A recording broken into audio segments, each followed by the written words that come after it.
اب ایک سوال یہ ہے کہ اب زکوٰۃ تو ہم نے جمع کر لیا، مسجدوں میں جمع کر لیا، امام کے پاس جمع کر دیا، یہ کس کو دینا چاہیے؟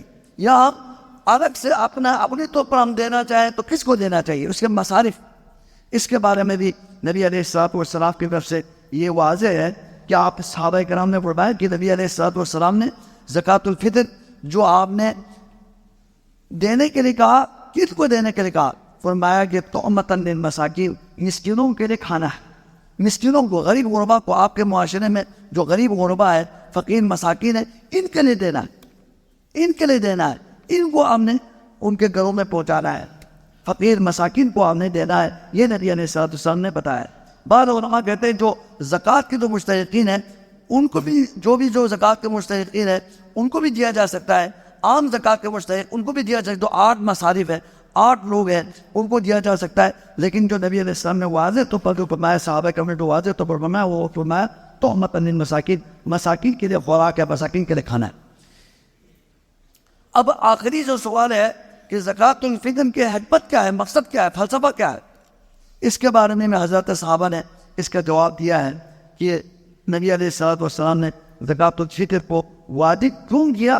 آپ نے فرمایا طہرۃ للصائم من اللغو والرفث۔ اس کے 2 فلسفہ بیان فرمایا۔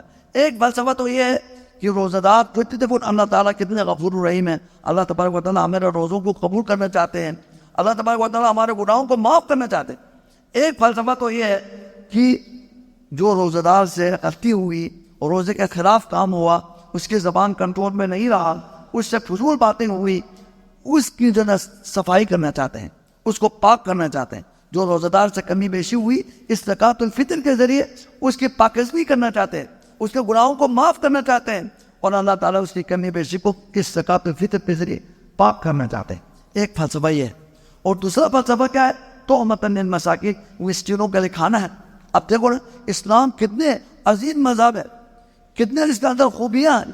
اب دیکھو نا، یہ عید آ رہی ہے، عید کا معنی ہے خوشی منانا۔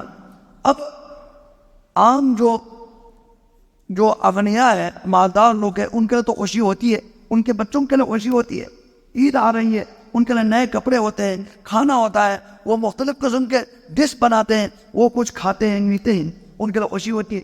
لیکن اللہ تبارک و تعالیٰ نے غریب غربا کے لیے بھی عید منانے کے لیے کہ ان کے لیے بھی کوئی خوشی ہو۔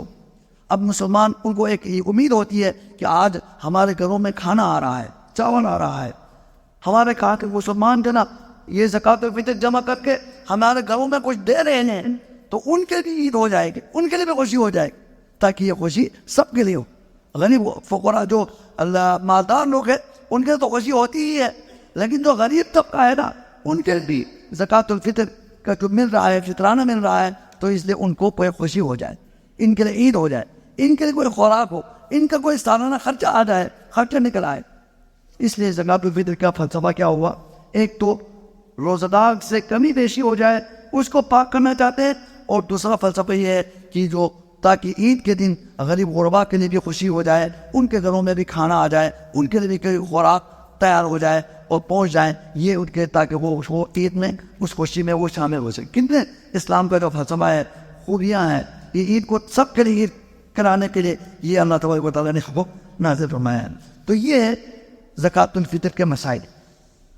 اس لیے ہمیں چاہیے ہم ایک خوشی کے ساتھ ہم اپنے تمام اپنے اہل و عیال کی طرف سے زکوٰۃ الفطر ادا کریں۔ اللہ سبحانہ و تعالیٰ ہمیں اس عظیم فریضے کو انتہائی خوشی کے ساتھ رمضان کے آخری لمحات میں ادا کرنے کے اللہ تعالیٰ ہم سب کو توفیق عطا فرمائے۔